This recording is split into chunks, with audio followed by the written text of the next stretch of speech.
Hello everyone, you're watching Kulay TV. Nag-iisang anak si Miss Chen ng pamilyang Yu. Pagmamayari ng pamilya ang Yu Company kung saan nag-e-import at nag-e-export ng pagkain sa labas at loob ng bansa. Dahil sa kagustuhan ng ama ni Miss Chen na makapag-asawa na at magkaroon ng malaking pamilya, ay pilitong pinapablinded ang anak sa kung sino-sinong lalaki. Papa, bakit mo naman ito ginagawa sa akin? I'm a busy person dahil anak mo ako at presidente ako ng kumpanya. Wika ni Miss Chen, sabay padyak ng paa nito sa harapan ng Don. Tumigil ka nga at baka may makakita sa'yo. You're acting like a child. Remember, Chen, hindi ka na bata. 28 anyos ka na. Katuwira naman ng Don at palingalinga pa sa paligid. Kahit mag-30 anyos pa ako pa, hindi ako makikipag-date kanino man. Naiintindihan mo ako, Papa? Oh no, I'm scared if I say no, anak. Kaya makikipag-date ka sa anak ng kaibigan ko. He's handsome and wealthy like us. Ayaw mo nun? Of course, ayoko. Bakit ba atat na atat kayo pa? Darating naman ang panahon dyan eh. Ikaw lamang iniisip namin ng mama mo, anak. Please, huwag mo na sana tong tingnan in the wrong way. Nagiinit na ang ulo ng dalaga dahil sa kakulitan ng kanyang ama. Papa, you can just say, "Hey daughter, i-date mo to dahil mayaman ng lalaking to." At nang makapag-asawa ka na sa akin, Dad. Napahinga ng malalim ang matanda at seryosong tumingin sa malayo. I feel bored, anak. Your mom and I realized na hindi pala perang rason kung bakit masayang tao. Anak, kailangan mo nang mag-asawa bago pa kami mamatay at hindi na namin makita ang apo namin. Please, anak, grant our desire. No, Papa. I'm sorry po. Kahit mamatay pa kayo at kung kailan kayo gustong kunin ni Lord ay hindi ako mag-aasawa. Lalo na kapag hindi ko mahal. Someday, I'll find him, okay? Kailan pa yung mangyayari? Kung trabaho-bahay lang ang daily routine mo, anak. Labas ka rin minsan kasamang napupusuan naming lalaki para sa'yo. Please. Papa, ang kulit ho talaga ninyo. Isipin mo na lang, anak, na para din to sa ikabubuti mo. Hindi na nakipagsagutan si Miss Chen sa kanyang ama. Tumango na lamang siya rito para tumahimik na. Nanlaki naman ang mga mata ng Don. Talaga, anak? Makikipag-date ka na? Papa, lalabas ho akong mag-isa at hahanapin ko ang man of my life ko. At hindi ako makikipag-date sa mga lalaking anak lamang na kung sino mang Poncio Pilatong kaibigan mo. Wika ng dalaga at tumalikod na sa ama. Ngunit bago pa siya makalabas ng bahay, ay narinig pa niya ang sigaw ng Don. Hoy! Hindi Poncio Pilato ng anak ang best friend ko, ha? Bata kang talaga. Napangiti na lamang si Miss Chen. Alam niyang mahal na mahal siya ng kanyang ama, kaya ito naghanap ng paraan para magkaroon siya ng lalaki. Ngunit napangwi naman siya ng maisip ang pakikipag-date sa isang lalaking hindi niya kakilala. As if namang magsara ng perta ko kung wala akong lalaki at the age of 30. Naglakad-lakad ang dalaga sa labas ng kanilang bahay hanggang sa napunta siya sa labas ng kanilang village. Napangiti si Miss Chen dahil nakikita niya ang ilang batang naglalaro at ilang kabataang nagtitipon-tipon at nagkakantahan sa tabi. Agad naman siyang nakadama ng inggit dahil hindi man lamang naranasang mag-enjoy ng kabataan niya. Ay nako, bakit ba kasi pinanganak akong mayaman? Di ko tuloy na-enjoy ang kabataan ko. Bahay, school, simbahan ang talagang buhay ko until now. Kahit sa paaralan, may bantay pa. Sa loob-loob nito nang maisip ang kanyang kabataan noon, kasamang isang batang lalaking palaging nakabantay sa kanya. Ngunit agad rumehestro ang ngiti sa labi ni Chen nang maalala ang batang lalaking yun. 8 anyos pa lamang siya nang makilalang kababata na naging sandalan niya ng ilang buwan. Pinakilala sa kanya ng kanyang ama ang batang lalaki noon, ngunit agad din tong umalis at wala na siyang narinig tungkol dito. Ay, bakit ko ba kasi naisip ang mokong na yun? Hindi ko na nga siya maalala ni pangalan niya. Sa isipan ng dalaga. Ilang minuto lamang ng kaning paglalakad ay nakakita si Miss Chan ng convenience store kaya agad siyang pumunta rito at bumili ng tubig at pagkain.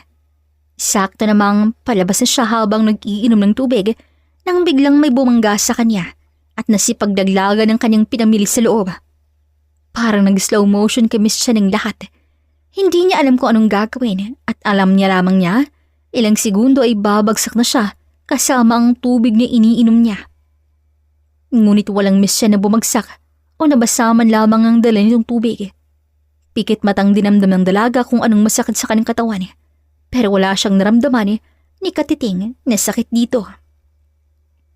Dahan-dahan niyang binukang kaning isang mata at doon niya nakitang isang gwapong lalaking nakahawak sa kaning bewang habang nakatitig sa kaning mga mata.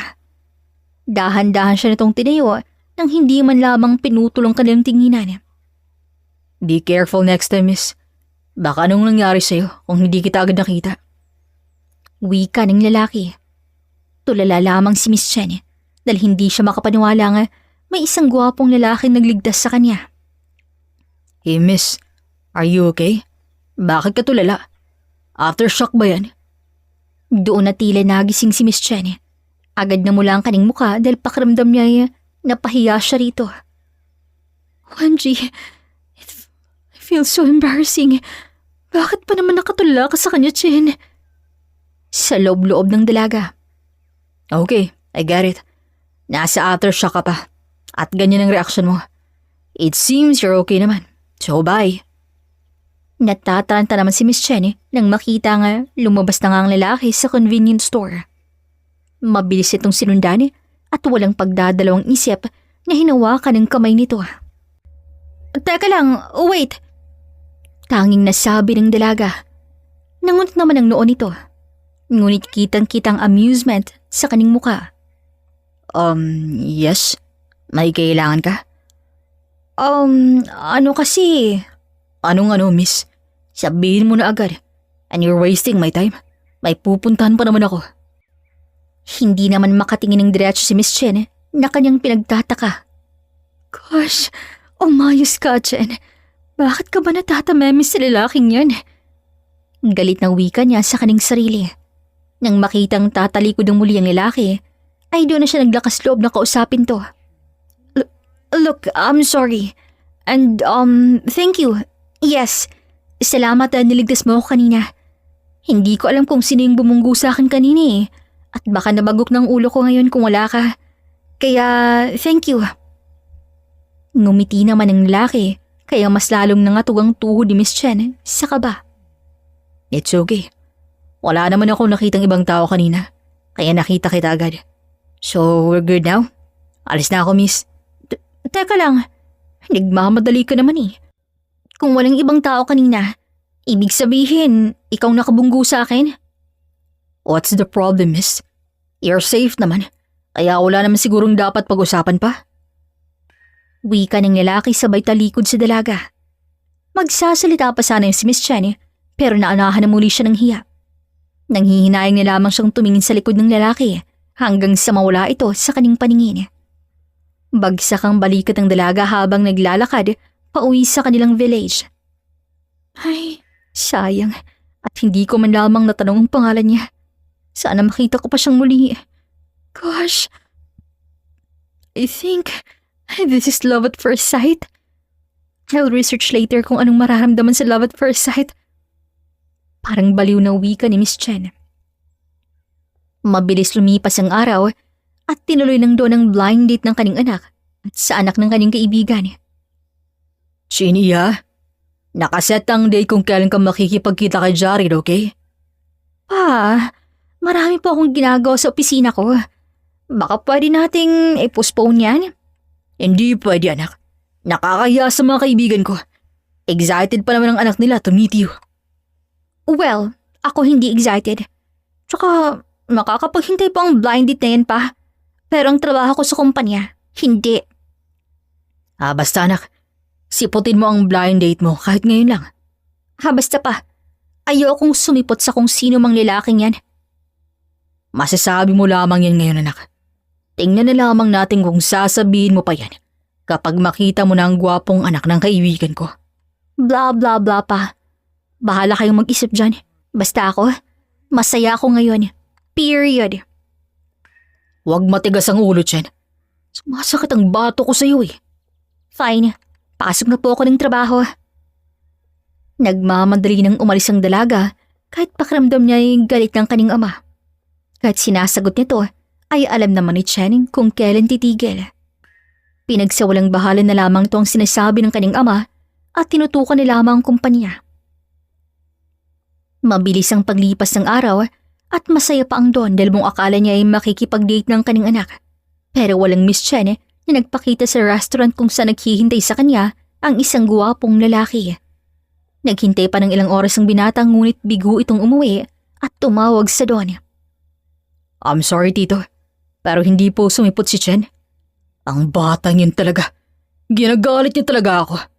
Hayaan mo, iho, at magsasabihan ko yun bukas. Huwag na po. At baka ano pang mangyari sa inyong dalawa, Tito. Hayaan niyo na lamang muna ako. At hayaan na lang rin muna natin si Chen. Mukhang hindi pa naman talaga siya handa. I'm so sorry, iho. Hindi ko na alam kung anong gagawin ko sa anak kong yan.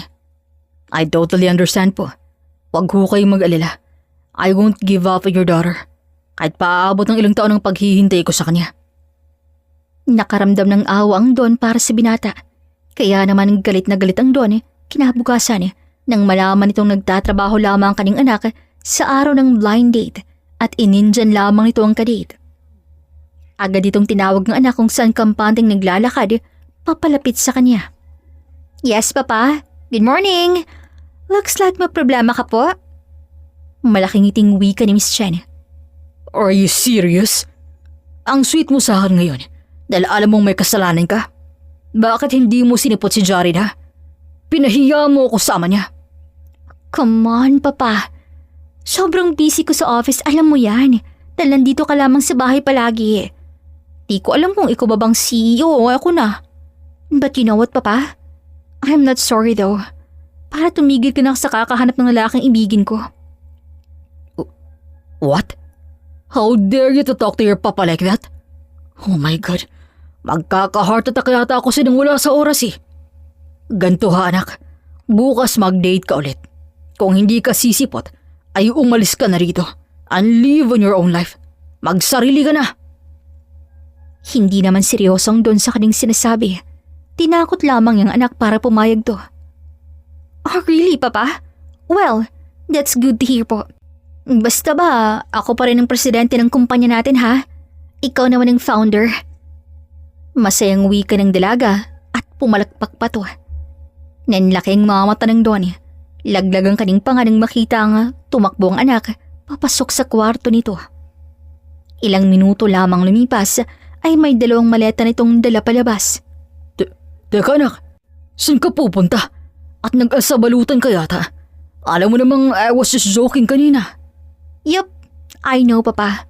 But I am thinking na tama rin naman kayo. Malapit na akong lumagpas sa kalendaryo. So, I need to know how to be independent. Thank you po sa pagpapaalala, Papa. Don't worry, at dadalawin ko kayo ni Mom dito. More often, I guess. Kikay na sagot ni Miss Chen sa kaning ama at humalik na siya sa pisngi nito. Tulala lamang ang Don. Hindi siya makapaniwalang siseryosohin ng kaning anak ang kaning sinabi. Oh my God. So all this time ay naghihintay lamang siyang palayasin ko? That kid of mine. Agad kinuha ng Don ang kaning cellphone at tinawagan ng binatang kadate sana ng kaning anak. Jared, I have a good news and bad news for you. Tito, relax po. Kumalma kayo. May nangyari ho ba kay Chen? May ginagawa ka ba? Hindi ba ako nakakastorbo sa iyo, iho? Hindi ho. Andito po ako ngayon sa apartment ng driver namin. I'm planning to leave here for the meantime. Ano pong nangyari? Is Chin okay? Yun ang ang problema. My daughter is fine, but she's outside. Po, bakit ho nasa labas siya? Habang usapan iho. Nagbibiro lang naman ako pero tinutuon niya talaga. Umalis siya, Jared, bitbit ang kanyang mga maleta. Jared, hindi ko alam kung anong gagawin ko, iho. Alam mo namang mahal na mahal namin ng batang yun. Baka mapano siya sa labas. Ako nang bahala. Hahanapin ko po siya at kakausapin. Posible naman sigurong maalala niya ako. Hindi ba, Tito? Malaking posibilidad, anak. Maraming salamat sa pag-aalala kay Tiyan Jared. Kahit alam naming matagal ka nang nawala sa isipan niya. Alam ko ho, Tito. Pero tulad ng sinabi ko sa'yo, hindi ako susuko. Dahil alam kong si Tiyan lamang babaeng para sa akin mula noon hanggang ngayon. Binaba na ng Don ang tawag at napahilot na lamang sa kaning batok. Pakiramdam niya ay maaga siyang malalagutan ng hininga nasa kaning nag-iisang dalaga. Samantalang napapangiti naman si Miss Chan habang inaamoy ang hangin ng daan. Naglalakad pa siya palabas ng kanilang village dahil nasa talyal pa ang kaning sasakyan. I need to look for apartment. Baka dito ako sa daan makatulog nang wala sa oras. Masayang wika ni Chen at naghahanap ng masasakyan. Hindi naman nagtagal ay may taxing papalapit sa kanya at agad tong pinara ng dalaga. Hello po, may alam po ba kayong apartment na affordable malapit po rito? Pwede po bang pakihatid ako doon? In case may alam ho kayo. Nagtaka naman ng driver dahil may maletang dalang dalaga. May katandaan na to kaya nagtaka rin ang babae kung bakit ito tumitig sa kanya. Naisip ni Miss Chen na baka nakikilala siya nito bilang anak ng chairman ng U Company. Kagad siyang yumuko. Di bali na ho, Manong. Sa hotel na lang po ako. Naglayas ka ba, Iha? Bakit marami kaya atang dalang gamit? Di mapigilang tanong ng matanda. Peke namang tumawa si Miss Chen at lalo pang niyuko ang kanyang ulo.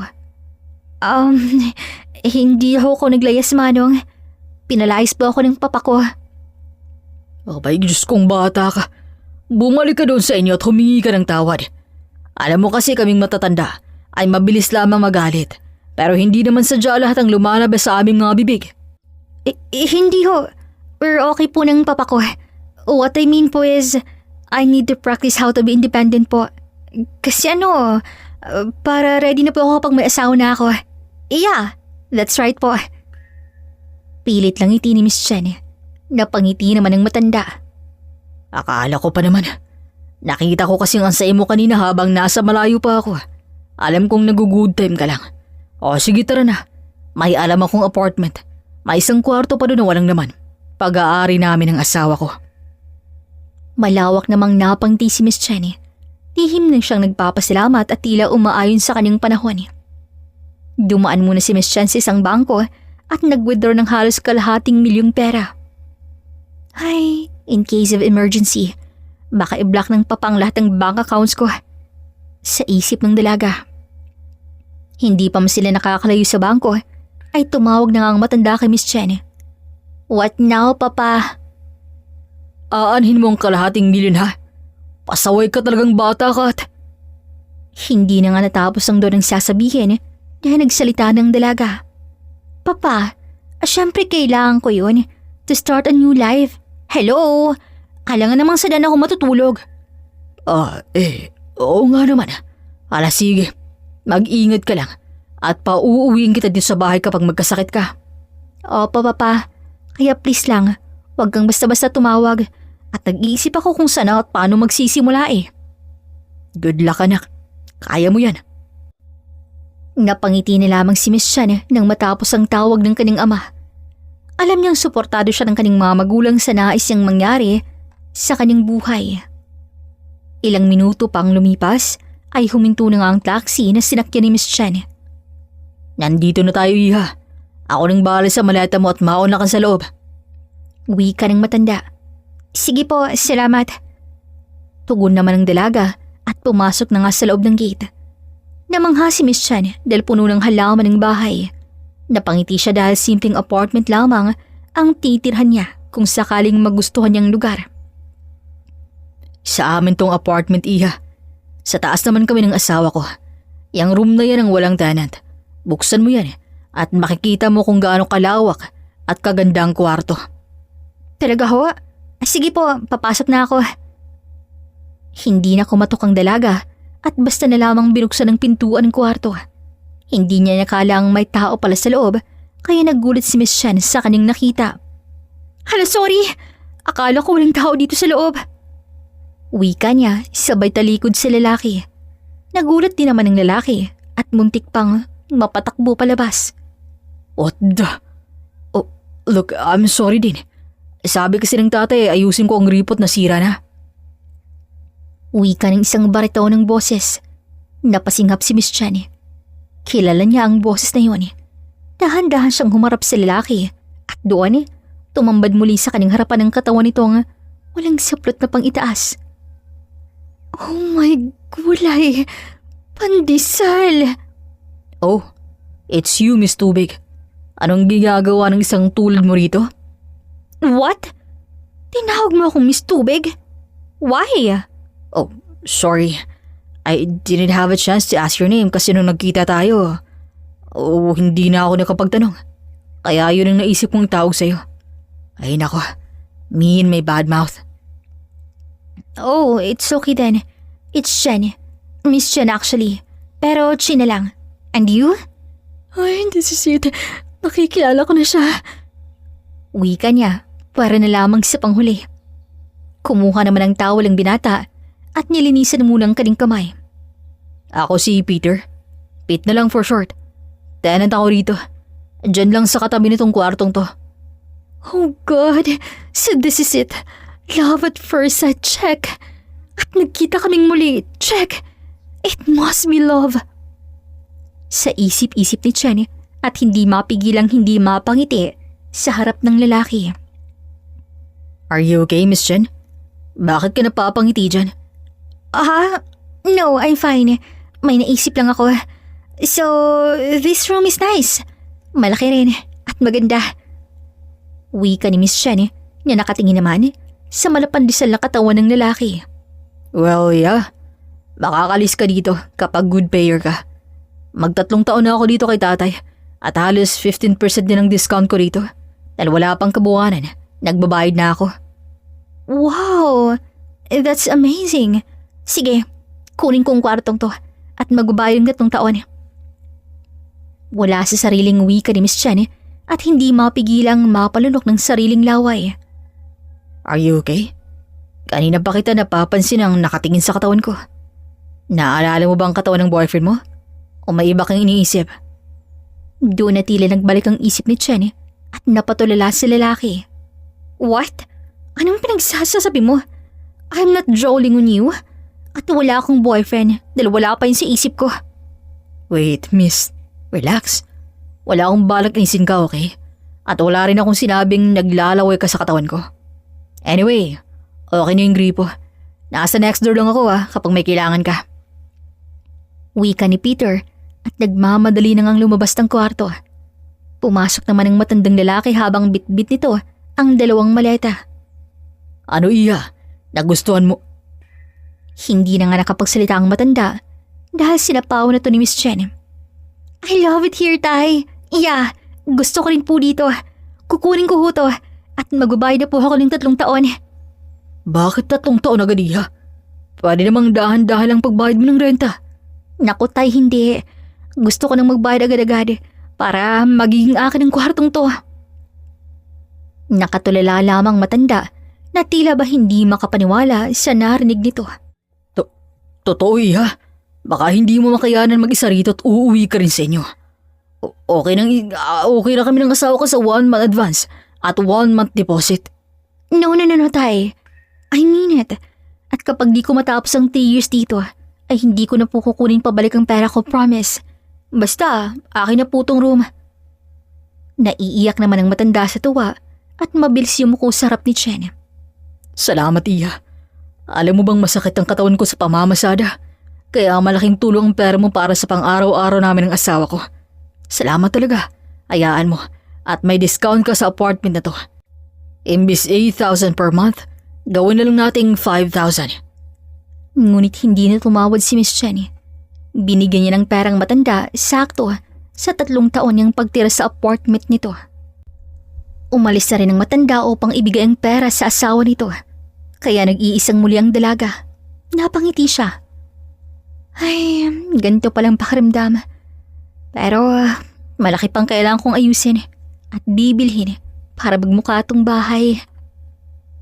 Hindi na nga nagsayang ng oras si Miss Chen.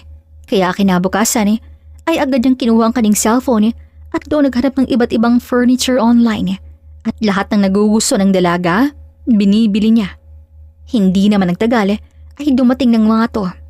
Nagulat at natuwa pa si Miss Chen dahil sabay-sabay dumating ang kanyang in-order na gamit. Teka, dyan lang po kuya. Dito po ang ilan. Wait po, magbabayad ako. Wika ni Miss Chen sa mga delivery boy. Nag-iisa lang si Miss Chen kaya naiiyak siyang maisip kung kakayarin kaya niya ang lahat ng gagawin sa apartment. Ngunit nang makita niya si Peter na nakatingin sa kanya sa labas ng kanyang apartment, ay biglang tumaas ang kanyang energy. Pet, ikaw pala. Halika dali. Ngumiti naman ito, saka pumasok sa loob ng kwarto. Nakita kong busy ka kaya hindi na lamang kita ginalo. Galit ka pa ba sa akin? Need some help? Anong galit na pinagsasabi mo dyan? Hindi ako galit no. Tsaka nakakayamang sabihin pero oo, kailangan ko ng tulong mo eh. Ang lalaki pa naman ng ibang furniture na nabili ko online. No problem. Mamaya pa naman ang trabaho ko. Tulungan nila lamang kita dito. Talaga? Naku, salamat, Pet. Huwag kang mag-alala at babayaran kong araw mo ngayon. Hindi mo naman kailangan gawin yan. Hindi naman ako magpapabayad eh. Libre lamang serbisyo ko basta ikaw. Next naman. Sige, ipagluluto na lamang kita ng pagkain para makakain agad tayo pagkatapos nito. Bakit? Marunong ka bang magluto? Well, hindi. Sorry naman. Sabay na lamang natawa ang dalawa na para bang matagal na nga silang magkakilala. Magaan ang loob ng dalaga para kay Peter at ganoon din ang binata sa dalaga. Kaya naman ng dalagang ilang gawain sa loob pero gusto niyang makasama ang lalaki kaya gumawa na nga rin siya ng paraan. Habang tumutulong sa kanya si Peter ay hindi mapigilang hindi mapatingin si Miss Chen sa lalaki. Ngunit agad din siyang napaiwas ang tingin nang bigla itong magsalita. What is it? May sasabihin ka? Tanong ng lalaki habang nakatalikod sa dalaga. Ha? Wala. I mean, meron. Anong trabaho mo? Ilang taon ka na? Single ka pa ba? Napangiti naman ng lalaki pero nagpatuloy lamang to sa kanyang ginagawa. Nasa private company ako nagtatrabaho, Miss Chen. And yes, single pa ako. Siguro, magkasing edad lamang tayo. Talaga? Ang gara naman. Mukhang magkakaintindihan ata tayong dalawa, Pet. Mabuti na rin yun para may kaibigan ako rito. Ikaw ba? May kaibigan ka ba rito? Marami. Kahit naman hindi ako dito lumaki, ay may mga naging kaibigan din naman ako. Aba, okay yun ha?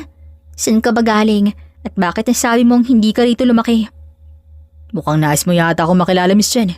Sabihin mo lang at ang tumigil lang muna ako rito sa pagtatrabaho at mag-usap tayong dalawa.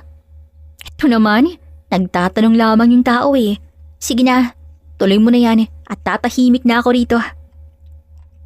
Ikaw talaga, nagbibiro lamang din ako.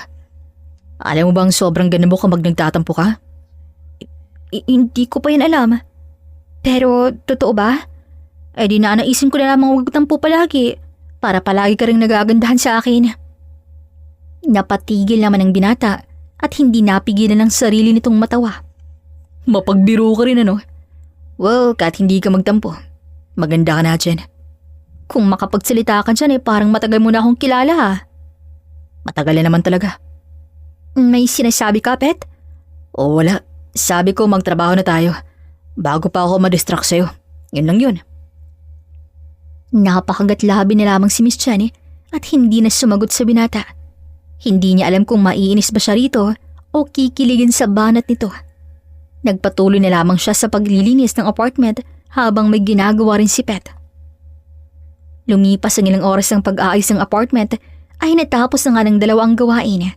Napatingin naman ng lalaki kay Chen at agad napangiti nang magtagpo ang kanilang mga tingin. Gutom ka na? Pwede akong magluto sa kwarto ko. May pagkain ako dun sa ref. Ilang minuto lang kailangan ko at makakain din tayo agad. Wika ni Peter kay Miss Chen na makikita sa mukha ang pagod sa ginagawa. Talaga? Hindi ba nakakahiya? Saka ka na mahiya kapag busog ka na. For now, sa akin ka na muna kumain. Pwede naman tayong mag-order, Pete. Nakakahiya at napagod na nga kita rito sa loob tapos ipagluluto mo pa ako. Kailangan mong magtipid, Shen. At malaki pang gagastusin mo rito sa kwarto mo. Well, I can see na mayaman ka naman siguro. Ha? Uy, hindi ah. Hindi talaga. Sakto lang. Sige, sa kwarto mo muna ako kakain. Hayaan mo.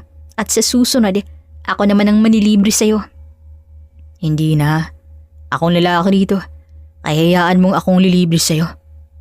Hindi ba kailangan nating magtipid? Parehas tayong nangungupahan dito kaya parehas din tayong magtitipid. Oo na po. Madaldal ka pa rin talaga kahit kailan. Ha? Pinagsasabi mo, Pet? Wala. Ang sabi ko tara na sa kabilang kwarto. Dahil alam kong gutom ka na. Well, tama ka. Gutom na talaga ako. Dahil wala pa akong kain simula kanina eh. Nagtitipid ako eh. Sagot na lamang ng babae. Ayaw na muna niyang sabihin dito ang tunay na estado niya sa buhay. Agad nagluto si Peter ng simpleng pagkain para sa kanilang dalawang dalaga.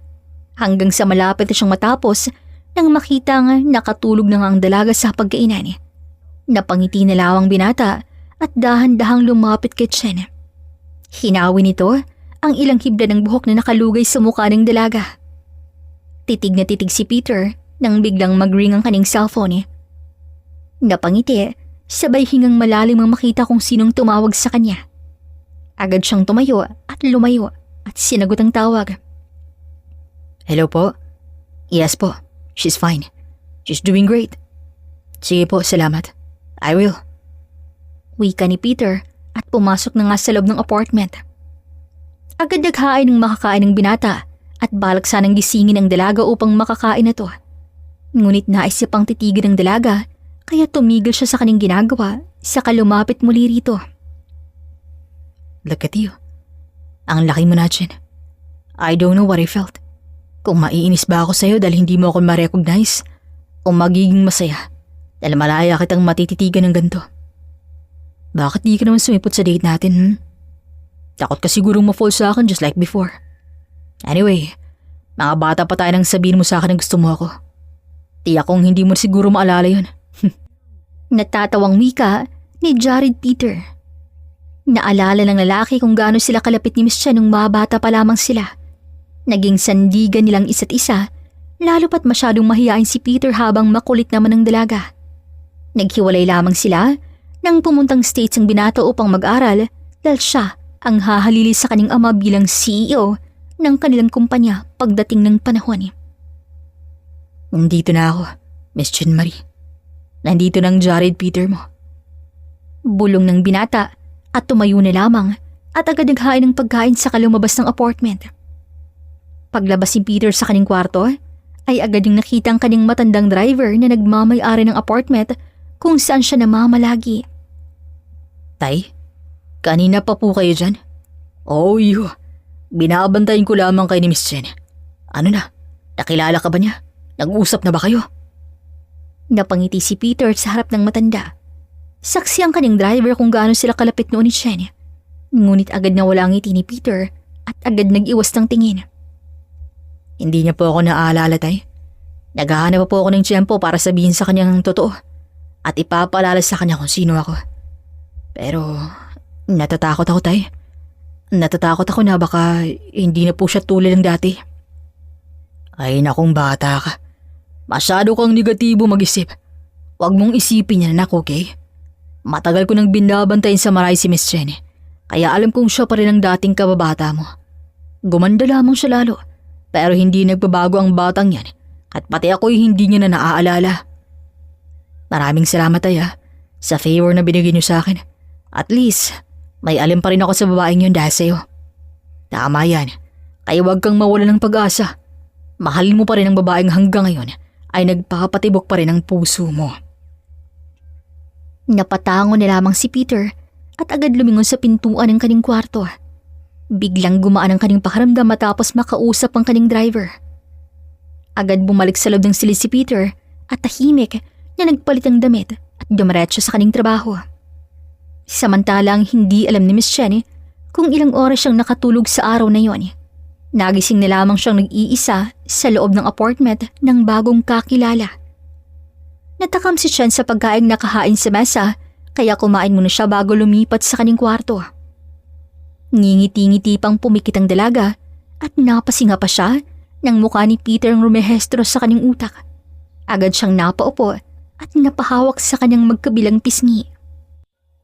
Oh my goodness, what's happening to me? Bakit ayaw matanggal sa isip kong gwapong lalaking yun? Am I in love? Agad-agad? Pero posible naman yung mangyari dahil unang encounter ko palang sa gwapong yun ay tumibok na agad ang puso ko.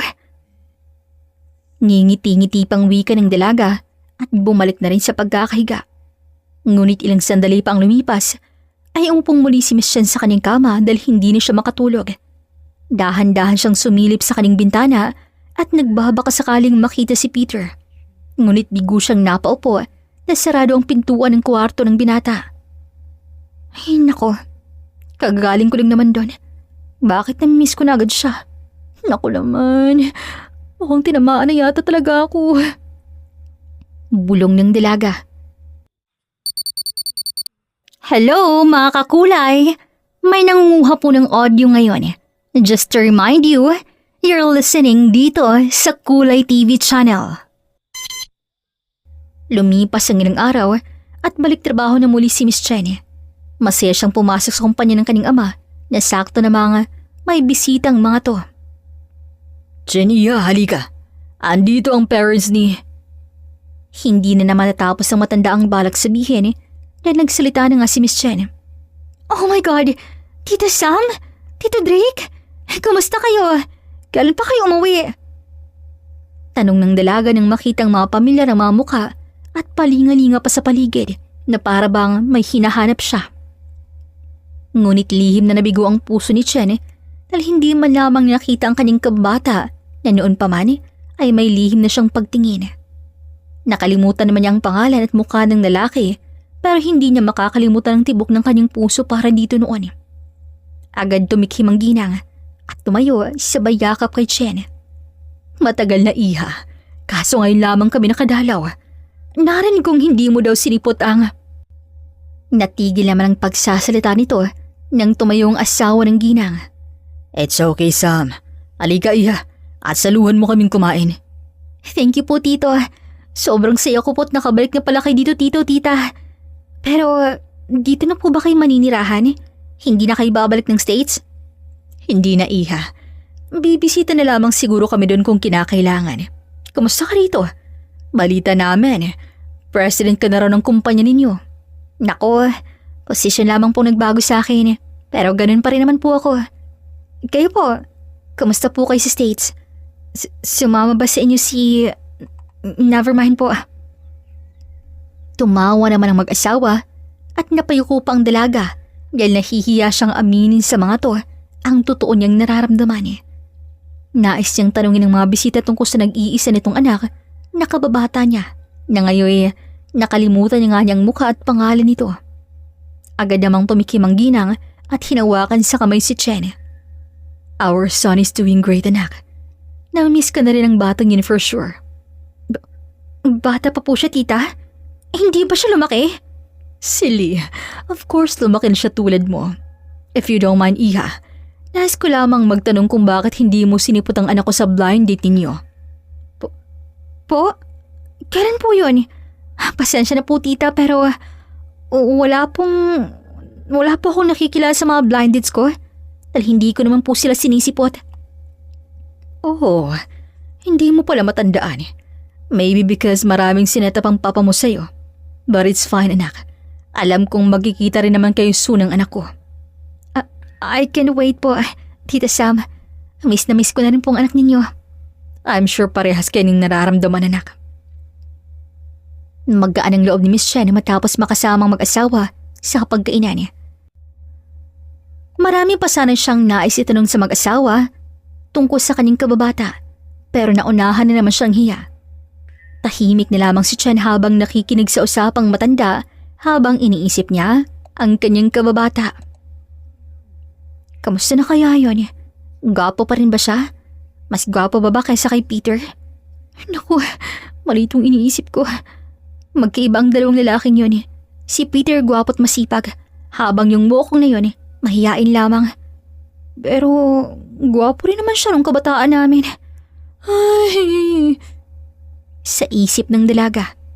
Ang hindi niya alam ay nasa malapit lamang pala sa kanyang dating kababata at hindi niya lamang to napapansin. Mabilis lumipas ang araw at hindi gaanong nakikita ni Miss Chen si Peter. Nagtataka tuloy siya kung nandun pa ba to sa kabilang kwarto o umalis na. Nais niyang makausap ang lalaki ngunit agad din niyang pinigilan ang kanyang sarili. Itinuon na lamang ni Chen ang sarili sa kanyang kumpanya at nakikipagkita rin siya sa mga magulang ng kanyang kabata. Hanggang sa lumipang isang buwan at hindi na nga napigilan ni Chen ang kanyang sarili at hinanap na nga talaga si Peter. Kahit anong trabaho niya sa opisina ay hindi pa rin mawala sa kanyang isipan ng binata. Tingnan ko na lang kaya. Baka nandyan lamang siya sa loob. Ay, namiss na kita, pet. Narin ka kaya sa loob? Sa isip niya. Dahan-dahan siyang pumunta sa apartment ni Peter. Aksakto namang bumukas to kaagad. Nagkagulatan pa silang dalawa dahil hindi inakala ni Miss Chen na nasa labang binata at hindi rin inakala ni Peter na makikita niya sa labas ng pintuang dalaga. Miss Chen? Kanina ka pa dyan? Ha? Hindi. Nagtataka lang ako kung bakit hindi na kita makita. So, nandito ako upang magbakasakalit kumustahin ka. Oh, masyado lang akong busy. Pasok ka. Magluluto ako at may magandang good news na dumating sa pamilya ko. Talaga? Ako rin. May good news na sasabihin sa'yo. Ganun ba? Eh di pumasok ka na at nang makapag-usap na tayong dalawa. Hindi na nagdalawang isip si Miss Chen. Pumasok na siya at sinabay ng binata sa kung ano man ang selebrasyon na gagawin nito. Napangiti pa ang dalaga ng makitang masasarap na pagkain at mamahaling alak na kapatong sa ibabaw ng mesa. Naks naman, anong meron? At espesyal yata ang alak at pagkain na nakahain ngayon, pet. Malalaman mo rin dyan. Kain na lang muna tayo at sasabihin ko rin mamaya. Okay, salamat sa pagkain ha. Hindi ko alam kung anong meron pero ramdam kong sobrang saya mo ngayon. Well, masaya rin naman ako. Kaya makikikain at makikiinom ako dito. Cheers? Cheers, Jen. Cheers. Lumipas ang ilang oras ay tuloy nang nabusog ang dalaga sa pagkain at nalasing na rin to sa alak. May tama na rin si Peter, ngunit alam niyang kaya pa naman niya. Napailing pang binata dahil nakikita niya nga nag-iiba ng kilos ni Chen na sa dami ng nainom itong alak. Nagulat pang binata nang biglang tumayo ang dalaga, sabay lapit sa kanya. Anong good news ang sasabihin mo sa akin, pet? Gusto mo bang ako munang maunang mag-share? Naku, upo ka na muna dyan at baka mapano ka. Lilinisan ko muna ang buong mesa bago sabihin sa iyong totoo. Oh, Peter. Bakit ba ang gwapo mo? Alam mo ba? Na-love at first sight ako sa'yo nung una kitang makita sa convenience store. At nagkita pa tayo dito sa apartment. So, it's destiny, right? Natatawang wika ng dalaga. Nagulat naman si Peter, ngunit unti-unting sumilay ang ngiti nito sa labi. Talaga? Gwapo ako? At naniniwala ka sa destiny? Well, naniniwala rin naman ako sa love at first sight. Kaya nga hanggang ngayon, ay habol pa rin ako ng habol sa babaeng mahal ko. Ouch ha? Can you forget about her? Andito naman ako Tsaka organic naman ang encounter nating dalawa. Sakit naman sa pusong may gusto ka pa ng iba. Tumawa naman ang binata. Hindi niya alam kung bakit hindi niya mapigilan ang sarili at tila may sariling utak ang kanyang bibig at katawan. Dahan-dahan niyang hinawakan ng kamay ni Miss Chen at tinitigan to sa mata. You've grown up so fast, Jen. Pero hindi ko matanggap na nakalimutan mo na ako. Teka, anong pinagsasabi mo dyan? Hoy, mister, kahit gusto kita. Hindi na natapos ni Miss Chen ang balak sabihin dahil hinalikan na siya ni Peter sa labi. Nanlaki ang mga mata ng dalaga habang nakadikit ang kanyang labi sa mainit na labi ng binata. Kahit lasing siya, ay alam niyang mga nangyayari sa kanyang paligid. Napaawang pa ang kanyang labi dahil naisip niyang unang halik niya si Peter. Nagkaroon naman ng daan si Peter at pinalalim pang kanilang halikan. Imbis naman laban ng dalaga, ay mas pinili niyang pumikit na lamang at dahan-dahang napahawak sa leeg ng binata. Ilang sandali pa'y unti-unting bumitaw si Peter kay Chen At ganun din ang ginawa ng dalaga. Wanna hear the good news, Jen? Bulong ni Peter habang pinagdidikit nila ang kanilang mga noo. Agad namang tumango ang dalaga kaya huminga ng malalim si Peter. The good news is, masaya ang parents ko dahil naalala mo sila. Ha? Anong ibig mong sabihin, Pet? Hindi kita maintindihan. Hindi mo pa talaga ako nakikilala, Princess? Unti-unting nanlaki ang mga mata ni Chen matapos siyang tawaging princess nito. Hindi niya napigilan ang kanyang sarili at napaawang na lamang kanyang bibig sa harap ni Peter. Jared? It's you? Oh my goodness! Ikaw nga yan! Hindi ko alam. I swear, hindi ko alam. Tumawa ng mahinang binata at hinaplos ang pisngi ni Chen. It's okay. Ang importante, naalala mo ang mom and dad ko. Of course, I'm happy too. Pero nakakalungkot rin na hindi mo ako maalala. I even follow you anywhere. Wala nang makauwi kami dito. Kahit sa convenience store, nakasunod ako sa'yo. At nakatanaw palagi sa malayo. Actually, maybe this is love and we're meant for each other. Kasi dito ka dinala ni Manong. Hindi ako mahihirapan sa kakasunod sa'yo. Maybe nakita ni Manong na nahihirapan na rin ako. Parang nawala ang kalasingan ni Miss Chen matapos marinig ang kuwento ng kanyang kapitbahay. Pilit niyang inaalalang lahat ng nangyari at tinitigan ang mukha ni Jared. Nanlaki ang mga mata ni Miss Chen matapos makuha ang ibig nitong sabihin ilang segundong makalipas. Jared Peter?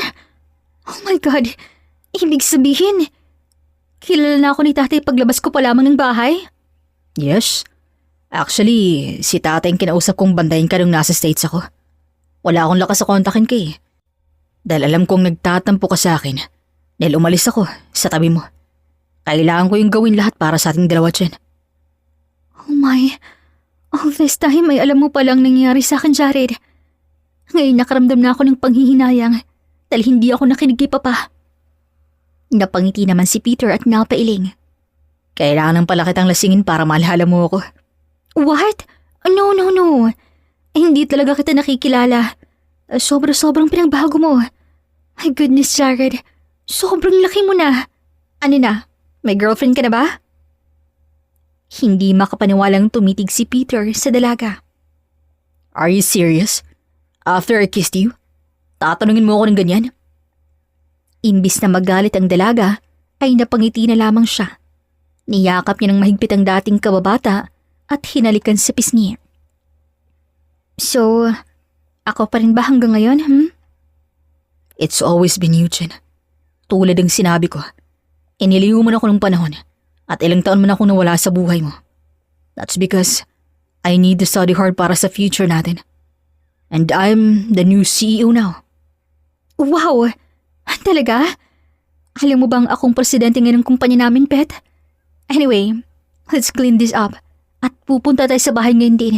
At tell Papa na. Hindi na nga natapos si Miss siya ng barak sabihin dahil may naalala siya. Oh wait, alam ba to ng Papa? Tumango naman ang binata. Ay, yung matandang yun. Sinabi na sana niya agad na umuwi ka na. May pasuspense pang nalaman ng matandang yun. Huwag kang magalit kay Tito Princess. Wala siyang kasalanan dito. Plano. At gusto ko sanang isurprise ka nung araw na blind date natin eh. Pero wala eh. Inindyan mo ako. Sorry talaga, Jared. Pero matanong kita. Bakit hindi ka dun sa bahay niyo tumira? Bakit dito ako sa apartment ng driver ninyo? Dahil namimiss ko na rin sina tatay at nanay. Sila lamang meron ako dito habang kasama ko naman ang mga magulang ko sa Amerika. Hanggang ngayon hindi ka pa rin talaga nagbabago, Jared. Ikaw pa rin yung lalaking minahal ko nung kabataan natin. At sobrang bait mo. Bukod sa gwapo ka na. Kaya pala nagkagusto ka sa akin agad. Kahit sa convenience store pa. Ang bilis mo pala talaga akong palitan dyan sa puso mo. Kapag makakita ka ng gwapo, no? Sira ka talaga. Hindi mo pa na-gets? Tanging sa'yo lamang titibok tong puso ko, Jared. Marami nang pinakalalang lalaki si Papa sa akin. Pero kahit isa, walang nagpapatibok nito. Tanging ikaw lang. Hindi ka man nakilala agad ng mga mata ko. Nakikilala ka naman ng puso ko, Jared Peter. Sumila ang magandang ngiti sa labi ng binata at muling hinalikan ng dalaga. I love you always and forever, Jin. Please, give me a chance na ligawan ka at iparamdam sa'yo na hanggang ngayon, ikaw pa rin ang minamahal at nilalaman nitong puso ko. Ano ba yan, Pet? Hinalikan mo na nga ako ng ilang beses eh. Tsaka, importante pa ba yun? Kailangan pa ba kitang sagutin? Eh, alam mo naman ang sagot. Of course, Princess. You deserve everything in this world. Sige na nga, mapilit ki. Haratama na munang chika, dahil uuwi na muna tayo sa bahay. Mamaya na lang kaya, o di kaya bukas. Nais pa kitang masulot makasama eh. Pwede rin naman eh. Miss na miss rin kaya kita. Dahil isang buwan ka rin hindi nagpakita sa akin. Kahit magkatabi lang naman tayo ng kwarto. Talaga? Sige nga, kung namimiss mo pa talaga ako. Binibiro lamang nagbinata si Miss Jenny, ngunit naggulat na labang siya nang bigla siyang sinilang halik nito sa labi. Napatulala pa ang binata habang natatawa naman si Jenny. Tatalikod na sanang dalaga nang bigla tong hawakan ni Peter sa braso. Nagtaka naman si Jenny at agad nagtagpo ang kilay nito. Pet, may kailangan pa ba tayong gawin dito? Hindi mo ba ako namimiss? Kasi ako, miss na kita. Ano bang klaseng tanong yan? Of course, I missed you. Sa puntong yon ay simas siya ng natahimik na sinakop na muli ni Jared Peter ang kanyang labi. Nagulat man nung unang dalaga, ngunit agad din siyang nakabawi at sinagot na rin ang bawat halik nito. Kusang naglakad ang dalawa papunta sa kama ni Peter at naramdaman na lamang ng dalaga ang malambot na kama sa kanyang likuran. Dahan-dahang humiga ang dalawa sa kama habang hindi man lamang pinuputol ang kanilang halikan. Hanggang sa kusang napapaplos ang mga palad ng lalaki sa ibabaw ng harapan ni Chen. Hindi napigilan ng dalagang mapaliyad na sa mainit na hatid ni Peter sa kanyang katawan. Ilang sandali pa ay tumigil ang lalaki at mabilis na upo sa kama. Nagtaka man ang dalaga at agad ring umupo sa tabi ng binata. What's wrong, Pet? May problema ba? Malito, Princess. Malitong ginagawa natin. Kailangan kong pigilan ang sarili ko. Dahil akong lalaki. Oo, miss na kita pero hindi ko pwedeng gawin to sa'yo. Hindi pa pwede.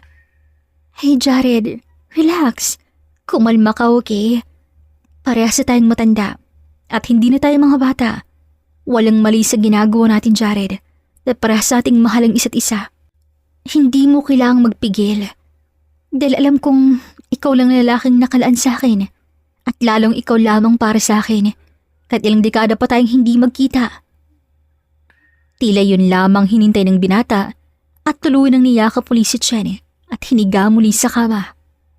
Sa pagkakataong yun ay hindi na nagpigil ang dalawa at sumabay na lamang sa agos ng tubig.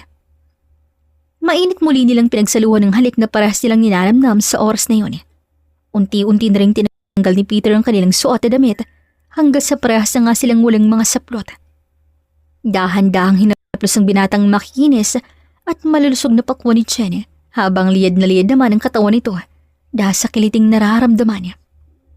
Tila uhaw naman ang binata na matapos haplosin ang pakwan ni Chen ay agad na itong pinaglaruan na tila ba sanggol na matagal ang hindi nakakainom ng gatas ng isang ina.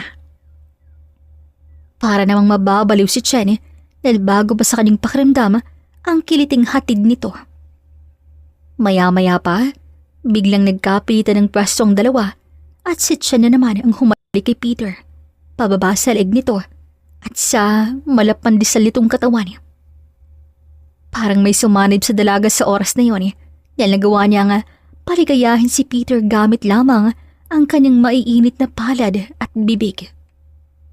Muntik pang masabunutan ng dalaga dahil sa kiliting nararamdaman ni Peter.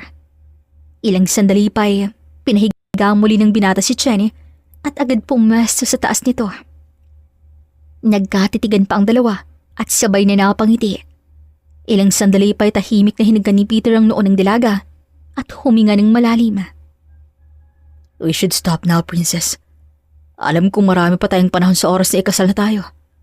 For now, hanggang doon na lang muna ang gagawin natin. I respect you so much And I respect your parents too. Ayokong sayangin ang respetong binigay nila sa akin at sa mga magulang ko. I understand, Jared. Kaya siguro hindi ka nawala sa puso ko dahil dyan sa ugali mo. Hayaan mo at sasabihin ko kay Daddy na ikasal agad tayo sa lalong madaling panahon. Silly. We have our perfect time tungkol dyan, princess. Now come here. Bihisa na muna kita at nang makapagpahinga ka na. Napangiti na lamang si Chen at niyakap ng mahigpit ang binata. Sa unang pagkakataon ay nakaramdam ng tuwa ang puso ni Chen habang pikit ang dalawa niyang mga mata. Nakayakap siya kay Peter habang parehas nilang ninanamnam ang katahimikan. Kinantahan pa ni Peter hanggang sa makatulog to sa kanyang bisig. Walang mapagsilalang tuwang nararamdaman ng binata, lalo na't sigurado na siyang hindi na mawawala sa kanya ang dalaga. Kinabukasan ay umuwi ng bahay ang dalagang si Chen at kasama pa niya si Jared Peter. Nagkakape pa ang kanyang ama nang maabutan niya to sa sala habang nakangiti. Oh, my daughter is here. Are you with Peter now? Ay, poor kid. He doesn't want to give up on you. I told him na tumigil na at tingin ko hindi ka na interesado sa kanya. Ba't di mo naman sinabi agad si Peter palang isa sa magiging date ko, Papa? Eh di sana hindi na ako nagtago at nakilala ko pa sana ng maaga yung taong noon pa. Ay mahal ko na. Maktol lang dalaga. Aba, bakit galit ka dyan? Kung dumalo ka sana sa date nyo, di makikilala mo siya. Tsaka, hindi mo ba ako narinig? Tinawag ko siyang Jared in front of you, anak. Magsasalita pa sana si Miss Jenny, pero nagsalita na nga si Peter sa kanyang likuran. Huwag na po kayong mag-away, tito. Ngayong alam na po ni Chen ang totoo. Pwede na po ba ako mag-proceed sa next stage? Anong next stage, Pet? Kinakabahan pang tanong ni Chen dahil malakas ang kutob niyang yayayain siya ng binata ng kasala. Hindi naman sa aayaw siya, sakaling yayain siya nito, pero hindi niya mapigilan ang sariling kabahan, lalo pat nasa harap sila ng kanyang ama. Dahan-dahan namang lumapit si Peter kay Chen. Nang lumingon si Chen sa kanyang ama upang humingi dito ng tulong, ay bigla tong nawala.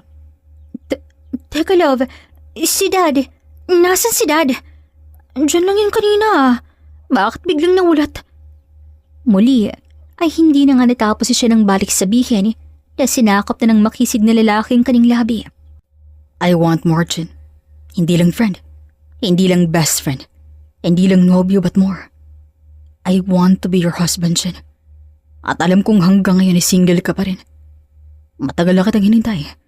I guess ito ng tamang oras para tapusin ang pagtatago at pagpapanggap na I'm just a boy next door. Because I know I'm more than that, love. Ano bang pinagsasabi mo, mahal? Alam ko na naman yan at hindi mo na kailangang sabihin yan sa akin. Muntik na ngang may mangyari sa atin, hindi ba? Baby, quiet please. Nakikinig lamang sa atin si Tito. You can see him right now but he has his eyes anywhere. Bulong pa ni Peter at pasimpleng tumingin sa paligid. Ay, oo nga pala, hindi mo naman sinabi agad. Bulong din ni Chen sa binata. Unti-unti namang napangiti si Chen at napatitig sa mga mata ng binata. Akala ko'y na-inlove muli ako sa ibang makisig na lalaki. But ended like the same person lang pala. I still love you, Pet. I'm sorry kung hindi kita sinapot sa blind date natin. Kailangan mo patuloy magiging paparazzi just to see me. You're right.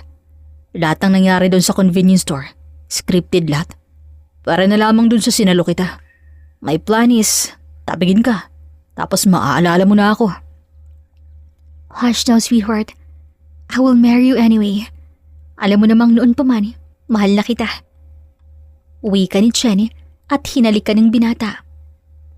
Ilang sandali lamang lumipas ay naggulat ang dalawa nang biglang lumabas isang sulok ang kanilang mga magulang habang may bitbit pa tong confetti na para bang may pupuntahang party.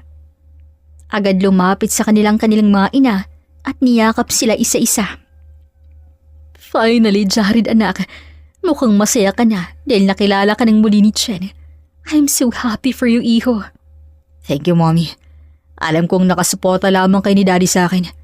I should say also thank you kay tita at tito. Dahil tulad ninyo, sinuportahan niyo pa rin kaming dalaw ni Chen. At ilang taon na rin kaming nagkalayo. Tumawang dalawang Donnie at tinapik pa ang binata sa balikat nito. Don't mention it, son. Kahit sino naman ang ipapablinded ko sa anak kong yan, ay hindi pa rin magbabago ang puso niyan. Ikaw at ikaw pa rin ang lalaking pakakasalan ng anak ko, iho. Napangiti na lamang si Jared Peter at hinawakan ng mahigpit ang palad ni Chin. Magpapakasal na po kami ni Chen sa lalong madaling panahon. Tito, tita, pakakasalan ko po ang anak ninyo. Dahil hindi na rin naman po kami bumabata pa. Para naman makagawa na kami ng gandang bata. Para uminga naman ng bahay na to. Is that okay with you, princess? Gago na kitang reyna. Para magkaroon tayo ng prinsesa at prinsipe. I like the idea, love. Kaya sige, magpapakasal na tayo. At handa akong pakasalan ka. Kahit saan mo ako gustong pakasalan. Napapalakpak na lamang ang apat na matanda habang yakap-yakap ni Peter si Chen. Matapos silang mag-usap, ay umupo na rin sila sa malawak na sala at sinimulan ng planuhin ang kasal ng dalawa. Agad naman silang nagkasundo at hindi nagkaroon ng problema ang dalawang panig. Makalipas ang ilang sandali, ay umuwi na rin si Peter kasama ang kanyang mga magulang. Naisa nang sumama ni Chen, ngunit mariin siyang pinigilan ng kanyang nobyo. Magkikita pa naman tayo bukas, mahal. Nais kong bumalik ka na dito sa bahay ninyo at huwag na sa apartment tumira. Mas safe ka rito sa pudanan ng mama at papa mo. Kaya dito ka na lamang tumira. Pero paano ka? Gusto mo bang doon pa rin tumira? No. Uuwi na rin ako sa bahay. Lalo pat kailangan na nating magplano ng ating kasal. Okay, walang problema. I can't wait to be with your arm, Peter. Kapag kasal na tayong dalawa. Me too, princess. Me too. Masayang umuwi ang pamilya ni Peter at napailing na lamang si Chen habang nagkakatitigan sila ng kanyang ama. Alam niyang marami itong nais sabihin sa kanya pero mas pinili na lamang nitong manahimik na lamang. Mabilis ang paglipas ng buwan, natapos na rin ang dalawang pamilyang paghahanda sa kasal at kinasal na rin sila sa simbahan kasama ang kani-kanilang mga kaibigan at pamilya. Hindi luwas maisip ni Miss Chen nang batang nagpapatibok ng kanyang puso noon ay iisang lalaking mamahal niya pa rin hanggang ngayon. Wala nang mahihiling pa ang dalawa dahil pinaglayuman sila ng panahon. Binigyan naman sila ng isa pang pagkakataon para mapadaman nila sa isa't isa kung paano magmahal ang bawat isa sa kanila. Agad ding binayaan ng supling ang bagong mag-asawa na lalong kinatuwa ng kanilang mga magulang. At namuhay ng masagana sina Chin at Peter kasamang kanilang kauna-unahang anak na babae. The end. Sana po ay nagustuhan ninyo ang kwentong pag-ibig ni Miss Chen at Jared Peter. Maraming salamat sa inyong pakikinig at hanggang sa susunod na kwento dito lamang sa Kulay TV. Daghang salamat and dumping. Okay mga kakulay, ang kilig naman ng story nila, no? Nako, ang ganda. Alright, maraming salamat po sa pagkikinig or panonood ng ating bagong kwento. Thank you to our narrator, Miss Regine, and thank you to my co-author, Miss Rowie. And of course, to all of you listeners, subscribers, likers, and commenters, maraming salamat po. Alright, shout out tayo.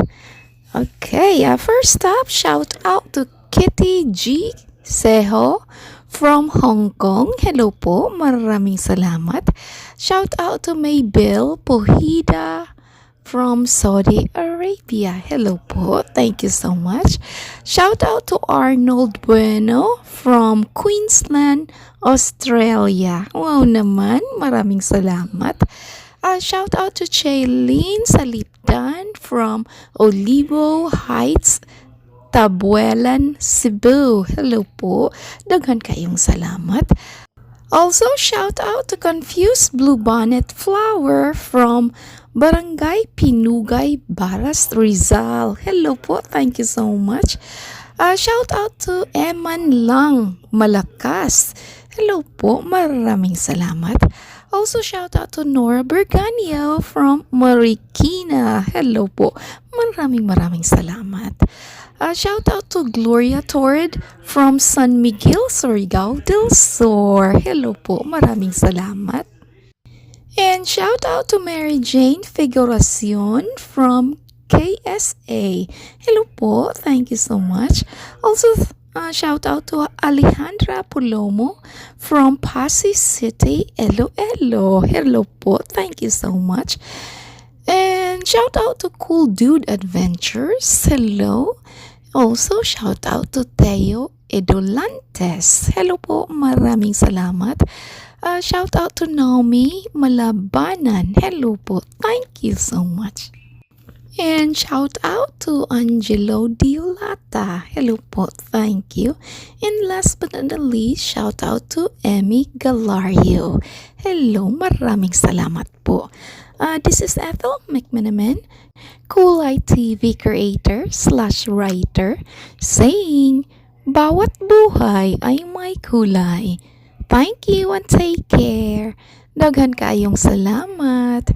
See you sa next story.